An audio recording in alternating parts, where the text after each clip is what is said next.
నిన్న నేపాల్ అంతా భగ్గుమన్నది, అక్కడ గొడవలు జరుగుతూ ఉన్నాయి. ఇంకో సోషల్ మీడియాపై నిషేధానికి వ్యతిరేకంగా భగ్గుమన్న నేపాలట. ఆందోళనకారులపై కాల్పులు, 20 మంది మృతి, 400 మందికి పైగా యువకులకు గాయాలు. పార్లమెంట్ ఆవరణలోకి యువత, వాటర్ కెనాన్లు, టియర్ గ్యాస్, రబ్బర్ బుల్లెట్లతో భద్రతా బలగాల కాల్పులు. అవినీతి వ్యతిరేక ఉద్యమంగా రూపాంతరం. ప్రధాని శర్మ ఓలీ దిగిపోవాలంటూ నినాదాలు. నేపాల్ హోంమంత్రి రమేష్ లేఖక్ రాజీనామా. కాట్మండ్ దేశ సరిహద్దుల్లో కర్ఫ్యూ. అర్ధరాత్రి ఓలీ ఇంటిపై రాళ్ల దాడి, కాల్పులు. అప్రమత్తమైన భారత్. బీహార్లో హై అలర్ట్. నేపాల్లో ఆందోళనల వెనుక అమెరికా ఉన్నదన్న ఆరోపణ కూడా వినిపిస్తున్నది. ఉన్న ఆశ్చర్యం లేదు కానీ అసలు కారణం ఏంటి? సరే, ఇప్పుడు అవతలివాడు శత్రువు మన మీద ఏదో రకంగా సందు దొరికితే యుద్ధం చేయడానికి రెడీగా ఉన్నాడని మనకు తెలిసినప్పుడు మనం ఎంత జాగ్రత్తగా ఉండాలా? అసలు వీళ్ళు చేసిన పని ఏందట? హిమాలయ దేశం నేపాల్లో రాజధాని నగరం కాట్మండ్ సోమవారం నెత్తురోడింది. సోషల్ మీడియా పైన నేపాల్ సర్కార్ విధించిన నిషేధానికి వ్యతిరేకంగా వందలు వేల సంఖ్యలో యువత గలమెత్తింది. ప్రభుత్వం విధించిన కర్ఫ్యూను లెక్క చేయకుండా రోడ్డెక్కింది. పార్లమెంట్ భవనం ప్రాంగణంలోకి చొచ్చుకుపోయింది. వారిని అడ్డుకునేందుకు భద్రతా బలగాలు వాటర్ కెనాన్లు, టియర్ గ్యాస్ ప్రయోగించాయి. ఆందోళనకారులు కూడా బలగాలపైన రాళ్లు, చెట్ల కొమ్మలతో దాడి చేశారు. దీంతో సైన్యం విచక్షణారహితంగా రబ్బర్ బుల్లెట్లతో దాడి చేసిందట. ఇది పార్లమెంట్ ఆవరణలో సిచ్యువేషన్ చూడండి. రబ్బర్ బుల్లెట్లతో కాల్పులు జరిపింది. ఈ ఘటనలో 12 సంవత్సరాల బాలుడు సహా 20 మంది ప్రాణాలు కోల్పోయారట. మరో 400 మందికి పైగా యువకులకు గాయాలైనవి. ఆ తర్వాత ప్రభుత్వం సోషల్ మీడియాను పునరుద్ధరించిన ముందు జాగ్రత్తగా కాట్మండు సహా పొఖారా తదితర జిల్లాలు దేశ సరిహద్దుల వద్ద కర్ఫ్యూ విధించింది.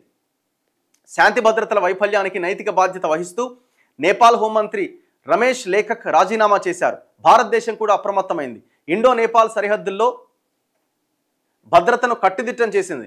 నేపాల్తో సరిహద్దు పంచుకుంటున్న బీహార్లోని 7 జిల్లాలు, పశ్చిమ చంపారణ్, తూర్పు చంపారణ్, సీతామర్హి, మధుబని, అరారియా, సుపౌల్, కిషన్గంజ్ జిల్లాల్లో హై అలర్ట్ ప్రకటించి సరిహద్దులు మూసేసిందట. ఒక్కసారి చూడండి జనము. నేపాల్ పార్లమెంట్ వైపు ర్యాలీగా వెళ్తున్న వేలాది మంది యువతీ యువకులట. మరి ఆడ సోషల్ మీడియాని మొత్తం నిషేధించాల్సిన పరిస్థితి ఎందుకు వచ్చింది?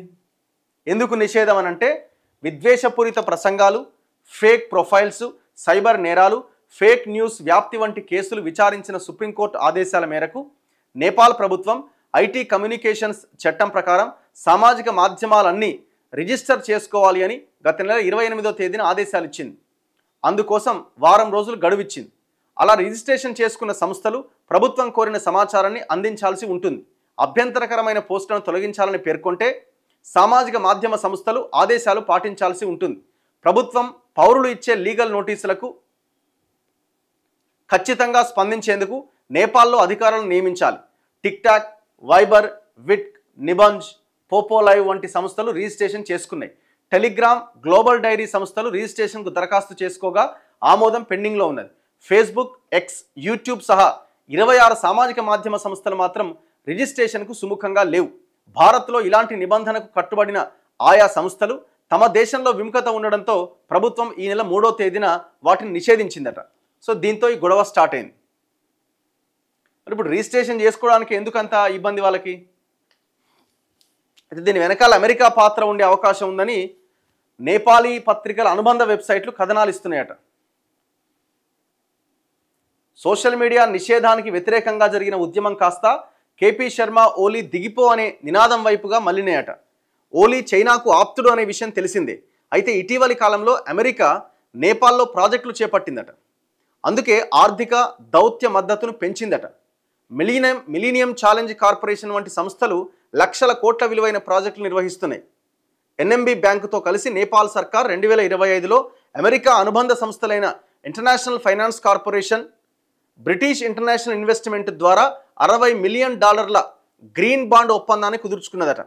ఇటీవల ప్రధాని ఓలీ తీసుకున్న పలు నిర్ణయాలతో కొన్ని అమెరికా ప్రాజెక్టులకు బ్రేకులు పడ్డాయట. దీంతో ఓలీకి వ్యతిరేకంగా ఉద్యమాన్ని అమెరికానే తెరవెనక ఉండి నడుపుతోందని నేపాలీ పత్రికలు చెప్తున్నాయట. సో ఇట్లా ఈ మూమెంట్ సోషల్ మీడియా నిషేధం వ్యతిరేక ఉద్యమం కాస్త ప్రభుత్వం మీద వ్యతిరేక ఉద్యమంగా మారిపోయింది. 20 మంది చచ్చిపోయారట.